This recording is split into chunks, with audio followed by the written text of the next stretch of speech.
एक नगर में राजा बलवीर नाम के राजा थे। उनकी एक पुत्री थी जिसका नाम भानुमति था।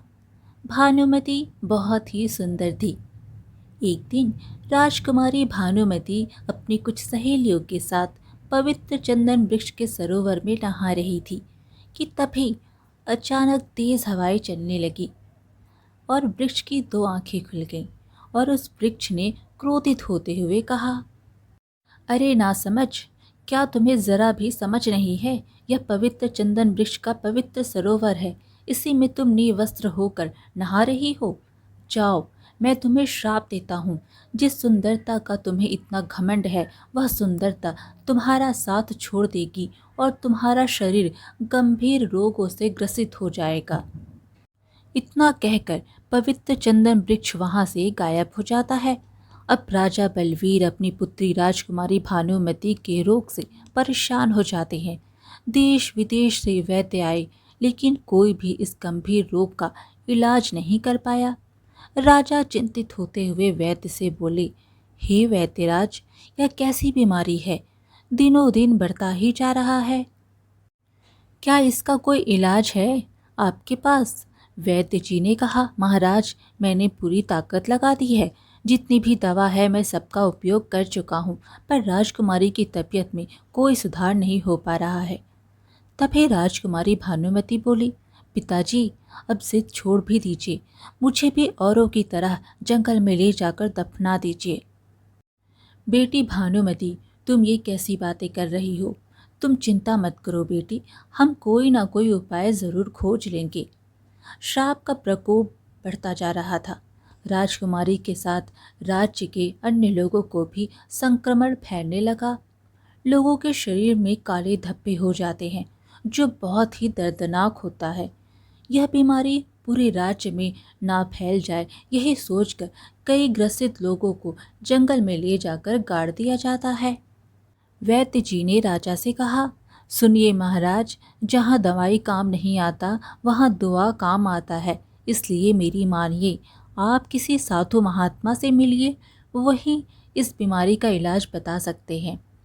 राजा घोड़े पर सवार होकर एक साधु महाराज के आश्रम की ओर निकल गए। हे महान तपस्वी, आप मेरा प्रणाम स्वीकार कीजिए। मेरा नाम राजा बलवीर है। मैं आपकी शरण पर आया हूँ। कृपया करके मेरी सहायता कीजिए। साधु महाराज ने कहा, बताइए राजा बलवीर, कैसे आना हुआ आज? हे सिद्ध महापुरुष, आप तो परम ज्ञानी हैं, आपसे भला क्या छुपाना। और फिर राजा साधु महाराज से सारी बातें बताई। हे मुनिवर, मुझे कोई उपाय बताइए। साधु ने कहा, हर समस्या का समाधान है राजा, हर रोग का इलाज है, परंतु। राजा बोले, परंतु? परंतु क्या बाबा?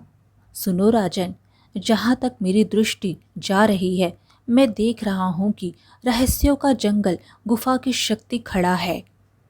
अंधेरी दुनिया में बेजुबान उसी के छाल से होगी तेरी पुत्री की मुक्ति। राजा बोले, मैं समझा नहीं बाबा, आप यह कहना क्या चाहते हैं? साधु ने कहा, महाराज, यह श्राप कोई साधारण श्राप नहीं है। इससे मुक्ति पाना बड़ा ही कठिन है।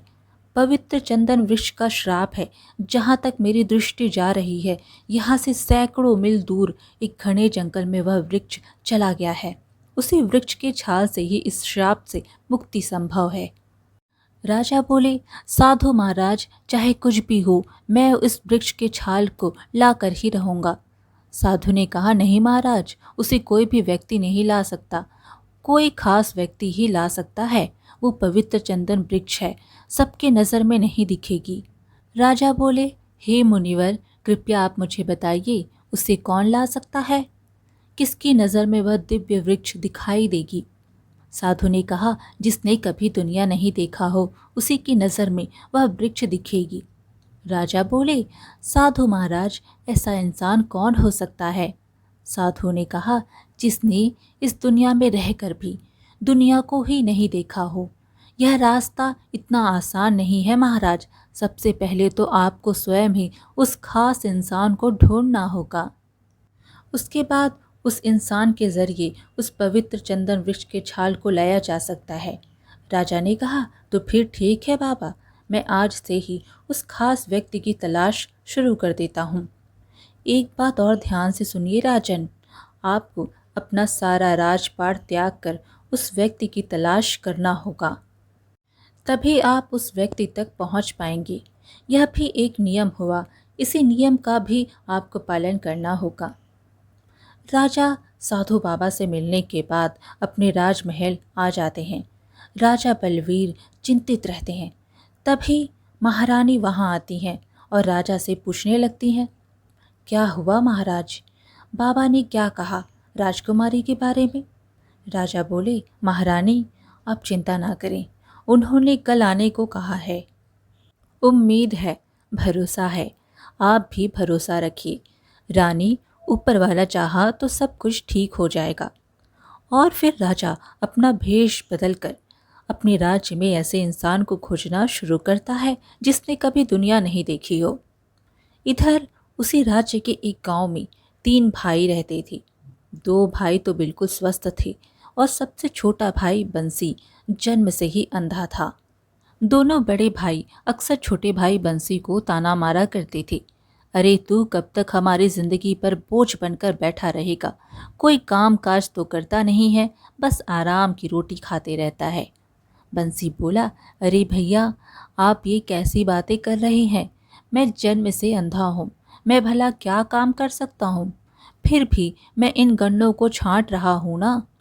बड़े भाइयों ने कहा, हाँ, बस यही एक बहाना रोज बनाता है तू कि मैं अंधा हूँ, मैं तो कुछ कर नहीं सकता। बंसी बोला, अरे भैया, आप दोनों ने तो पहले ही मेरे हिस्से की सभी ज़मीन ले लिए हो, अब आप मुझसे क्या चाहते हो? मैंने तो कभी आपसे कुछ नहीं मांगा।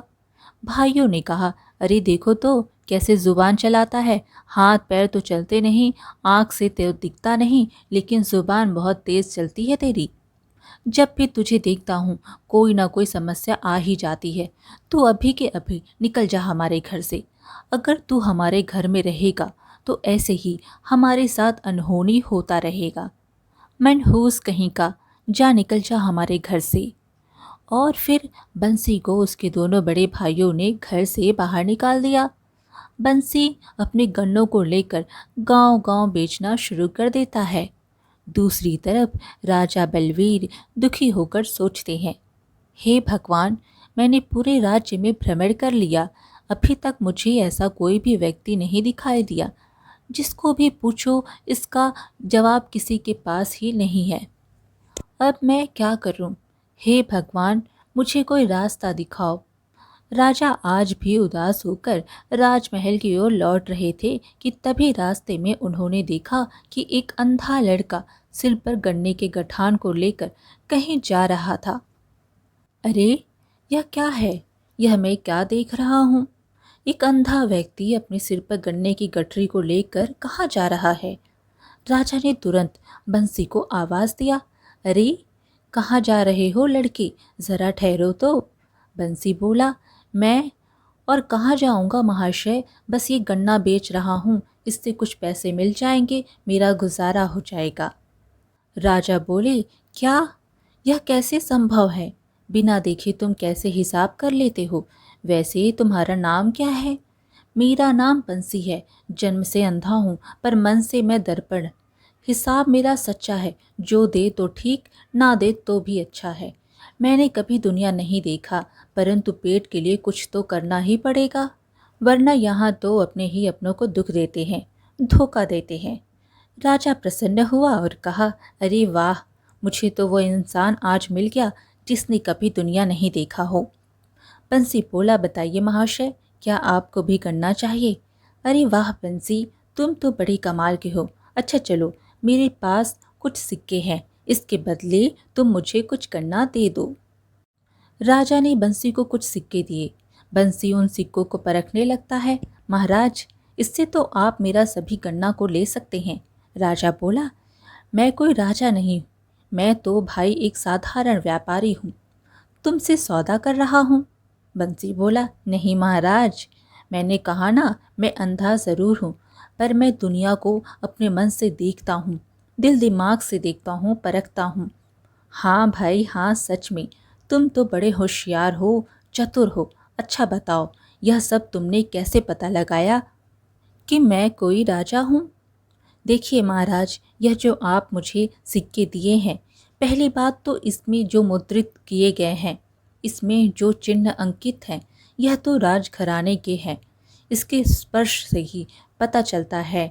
दूसरी बात, इसके सुगंध से पता चलता है कि यह राजकोष के जमा सिक्के हैं। तीसरी बात, इन सिक्कों के वजन और खनक से यह पता चल रहा है कि यह कोई साधारण धातु से बने नहीं हैं। चौथी बात, इस राज्य में घोड़े से चलने का अधिकार सिर्फ राजघराने के लोगों के पास ही है। आप जो मेरे से बात कर रहे थे, उसी समय घोड़े की चलने की आवाज़ आ रहा था। इससे पता चलता है कि आप कोई राजा होंगे। वाह, मान गया बंसी, वाकई तुम बहुत होशियार हो। इस तरह बंसी ने राजा को अपने सारे गन्ने बेच दिए। तभी राजा ने बंसी से कहा, बंसी, आज मैं तुमसे एक विनती करता हूँ। भले मैं इस राज्य का राजा हूँ, लेकिन आज तुम्हारे आगे मैं झोली फैलाकर भीख मांग रहा हूँ।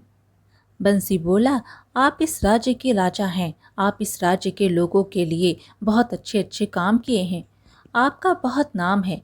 राजा बोले, लेकिन यह नाम किस काम का, जब राज्य ही नहीं रहेगा? नहीं महाराज, नहीं। आप यह कैसी बातें कर रहे हैं? क्या हुआ महाराज, राज्य में सब ठीक तो है ना? सब ठीक नहीं है बंसी, इसलिए तुम्हारे आगे भीख मांग रहा हूँ। क्या तुम मेरा एक काम करोगे? बंसी बोला, बताइए महाराज, मुझे क्या करना होगा? देखो बंसी, इसके बारे में ज़्यादा कुछ मुझे भी जानकारी नहीं है। यह तो साधु महाराज ही बता सकते हैं। बंसी ने राजा की बातें मान ली। राज्य की भलाई करने के लिए बंसी और राजा दोनों साधु बाबा जी के आश्रम पहुंच जाते हैं। बंसी साधु महाराज को प्रणाम करता है और पूछता है, साधु महात्मा, बताइए मुझे यहाँ क्यों लाया गया है? साधु ने कहा, सुनो, इस राज्य में एक श्राप ने पैर पसार लिया है। कई लोग इससे ग्रसित हैं। अगर इस श्राप से इस राज्य को कोई बचा सकता है तो वह तुम ही हो। तुम ही इस राज्य को बचा सकते हो। वैसे क्या नाम है तुम्हारा? मेरा नाम बंसी है। बाबा बताइए, मुझे क्या करना होगा? तो सुनो बंसी बेटा, तुम्हें एक घने जंगलों में जाना होगा। वह एक रहस्यमय जंगल है। वहाँ एक गुफा है। गुफा की रक्षा एक खतरनाक मायावी जीव करता है। उसे गुफा के अंदर मिलेगा पवित्र चंदन वृक्ष। उसी के छाल को लाना होगा। उसी से इस श्राप का इलाज किया जा सकता है, रोग मुक्त किया जा सकता है। बंसी बोला, ठीक है बाबा, मुझे मंजूर है, पर मैं ठहरा अंधा व्यक्ति उस जंगल तक कैसे पहुंचूंगा? उस जीव से मैं कैसे लड़ूंगा? राजा ने कहा, उसके लिए चिंता करने की ज़रूरत नहीं है बंसी। यह जो मेरा घोड़ा देख रहे हो, यह बहुत समझदार है, चालाक है। चालाक के मन को ही समझकर उसे उसकी मंजिल तक पहुंचा देता है। इसलिए इस घोड़े पर सवार करना ये तुम्हें वहां तक ले जाएगा। साधु ने कहा, एक बात और सुनो बंसी, जब तुम्हारा सामना उस गुफा के रक्षक खतरनाक जीव से होगा, तब तुम्हें यह मंत्र कहना होगा। और फिर साधु बाबा बंसी के कान में वो गुप्त मंत्र कहते हैं जो गुफा में प्रवेश के पहले रक्षक जीव से सामना करने के लिए उपयोग किया जाएगा। अगले दिन राजशाही तरीके से बंसी को घोड़े में बैठाकर विदा किया जाता है। बंसी जंगल में पहुंच जाता है। अरे सच में, बाबा ने बिल्कुल सही कहा था। यह जंगल तो बहुत ही मायावी लगता है। अजीब अजीब आवाज़ आ रहा है। मुझे कैसे भी करके उस गुफा तक पहुंचना होगा। बंसी कुछ दूर आगे बढ़ा ही था कि एक मायावी बेल ने बंसी और घोड़े को जकड़ लिया। अरे अरे अरे, यह क्या नया मुसीबत है? यह किसने बांध दिया है हमें? कौन हो? क्या चाहते हो? हमें छोड़ दो। तभी एक आवाज़ आई, तुम इस जंगल में क्यों आए हो? क्या काम है तुम्हारा? बंसी बोला, देखो, आप जो भी हो, मैं आपको नहीं देख सकता, लेकिन मेरे मन को आप पढ़ सकते हो। हाँ, यह तो सही है, तुम तो नहीं देख सकते हो, फिर भी तुम इस जंगल में आए हो, मतलब कोई बड़ा उद्देश्य लेकर आए होगे। पर यहाँ से आगे नहीं बढ़ पाओगे। मैं इस जंगल का रक्षक हूँ। हे मायावी जंगल के मायावी रक्षक, मुझे आगे जाने की आज्ञा दीजिए। इससे आगे तुम तभी बढ़ पाओगे जब तुम मेरे एक पहेली का जवाब दोगे। पहेली सुनो। करती नहीं यात्रा 2 गज, फिर भी दिन भर चलती है। रसवंती है, नाजुक है, लेकिन गुफा में हर दम रहती है। बताओ, इसका उत्तर क्या है? बंसी बोला, इसका जवाब जीभ है, जो हमेशा मुंह के अंदर रहकर हमेशा चलता रहता है। मायावी रक्षक ने कहा, सही कहा है तुमने। अच्छा बताओ, तुम्हें इस जंगल से क्या चाहिए? बंसी बोला, मैं एक दिव्य चंदन वृक्ष की तलाश में आया हूँ। ठीक है, वह तुम्हें एक पुरानी गुफा में मिलेगा, लेकिन वहां तक पहुंचना इतना आसान नहीं है। तुम्हें चंदन की सुगंध आ रही होगी ना? वह उस दिव्य चंदन वृक्ष का ही सुगंध है। तुम उसी सुगंध से उस गुफा तक पहुंच सकते हो। ठीक है मायावी रक्षक, तुम्हारा बहुत बहुत धन्यवाद। इस तरह बंसी मायावी रक्षक के सवाल का जवाब देकर आगे बढ़ता है। जिधर से चंदन की खुशबू आ रही थी, उसी दिशा में बंसी और उसका घोड़ा आगे बढ़ते चले गए। कुछ देर के सफर के बाद दोनों आखिर उस गुफा तक पहुंच जाते हैं और घोड़ा वहीं रुक जाता है। अरे, यह घोड़ा रुक क्यों गया?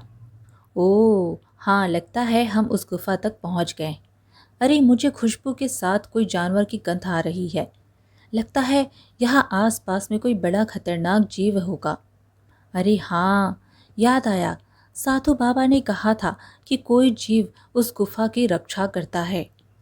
हाँ, यह वही होगा, पर यह कौन सा जीव हो सकता है? इसके गुर्राने से तो लगता है यह कोई भालू होगा। हाँ, यह भालू ही है। अब मैं क्या करूं? अरे हाँ, याद आया, साधु बाबा ने इसका गुप्त मंत्र भी बताया है। बिन बुलाए आया हूँ, हे मायावी शक्ति, गलती को क्षमा कर, सुन ले मेरी विनती। गुफा के मध्य विराज सुगंधित चंदन, उसे लेने आया, नाम है मेरा बंसी। अंदर जाने दे मुझे हे मायावी शक्ति, उसी के छाल से ही होगी जनमानस की मुक्ति। बंसी के इतने कहने पर मायावी भालू गुफा के दरवाजे से गायब हो जाता है। वही मौका देख राजा का चतुर घोड़ा बंसी को गुफा के अंदर ले गया। सच में यह गुफा तो बहुत ही मायावी लगता है। उस वृक्ष की सुगंध पूरी गुफा के अंदर व्याप्त है। मुझे कैसे भी करके उस चंदन वृक्ष के पास तक जाना होगा। अरे भाई घोड़े, मुझे उस चंदन वृक्ष के पास तक ले चल, जहाँ से यह सुगंध आ रहा है। फिर घोड़ा उस चंदन के वृक्ष तक बंसी को पहुंचा देता है। लगता है हम उस वृक्ष के नीचे आ गए। कहाँ है वह पवित्र चंदन वृक्ष? घोड़ा थोड़ा और आगे चलता है और ठीक चंदन के वृक्ष के नीचे पहुंच जाता है। बंसी उस पवित्र चंदन के वृक्ष को छू कर समझ जाता है। अरे, तो यह है वह वृक्ष। देखो तो इसके स्पर्श से ही ऐसा लगता है कि यह अत्यंत दुर्लभ है। सच में इतनी मेहनत के बाद आखिरकार मुझे मंजिल मिल ही गई। बंसी ने जैसे ही वृक्ष को स्पर्श किया, वृक्ष की आंख खुल जाती है। अरे कौन हो तुम? क्या तुम्हें अपनी जान की परवाह नहीं है? बंसी बोला, क्या तुम मुझसे बात कर सकते हो? वृक्ष ने कहा, तुम जिसे खोजने आए हो मैं ही हूँ, पवित्र चंदन। बंसी बोला, हे चंदन वृक्ष, प्रणाम है। पवित्र चंदन वृक्ष, मेरा नाम बंसी है। आपके श्राप से राजा बलवीर का राज्य गंभीर बीमारी से ग्रस्त है। मैं उनकी रक्षा करने के उद्देश्य से आपके छाल लेने आया हूँ। वृक्ष ने कहा, सुनो बंसी, तुमने निस्वार्थ भाव से अपने राज्य के लोगों की रक्षा के लिए यहाँ आए हो, इसलिए तुम्हें मैं निराश नहीं करूँगा। जाओ बंसी, आज के बाद तुम भी इस दुनिया को देख सकोगे। तुम्हारी आंखों की रोशनी वापस आ जाएगी। पवित्र चंदन की औषधियाँ तत्व बंसी के अंदर प्रवेश करने लगी। बंसी की आंखों की रोशनी आ गई। बंसी अब देख सकता है। बंसी बहुत खुश होता है। हे भगवान, मैं आपका धन्यवाद कैसे करूं? बरसों से इच्छा थी कि मेरी आंखों की रोशनी आ जाए। बरसों से यही शिकायत थी कि तूने मुझे अंधा क्यों बनाया, लेकिन मुझे अंधा बनाने के पीछे का उद्देश्य कुछ और ही था। मैं आज समझ पाया। देखो तो, दूसरों की भलाई करते करते ही अपना भी भला हुआ। इसलिए लोग कहते हैं कर भला तो हो भला। हे पवित्र चंदन वृक्ष, मुझे अपनी दिव्य गुण वाली अपनी छाल दीजिए, जिससे कि मैं अपने राज्य के लोगों की प्राणों की रक्षा कर सकूं। वृक्ष ने कहा, अरे हाँ, क्यों नहीं बंसी, यह लो मेरे वृक्ष की जादुई छाल। इससे राजकुमारी श्राप मुक्त हो जाएगी और अन्य लोग भी स्वस्थ हो जाएंगे। अब मुझे छाल को लेकर जल्द से जल्द राज्य की ओर लौटना चाहिए। बंसी वृक्ष के छाल को एक बड़े से गठरी में बांधकर उसको घोड़े में लाद कर गुफा से बाहर निकल गया और अपने राज्य की ओर बढ़ने लगा। इधर राजा बलवीर चिंतित होते हैं कि अभी तक बंसी लौटा क्यों नहीं। तभी वहां एक सैनिक आता है। सैनिक आकर राजा के पास कहता है, महाराज की जय हो। पवित्र चंदन वृक्ष की छाल लेकर बंसी राजमहल पधार चुके हैं। महाराज, सैनिक के मुंह से यह बातें सुनकर राजा के साथ सभी लोग राजमहल के द्वार पर आ जाते हैं और बंसी का जोरदार स्वागत करते हैं।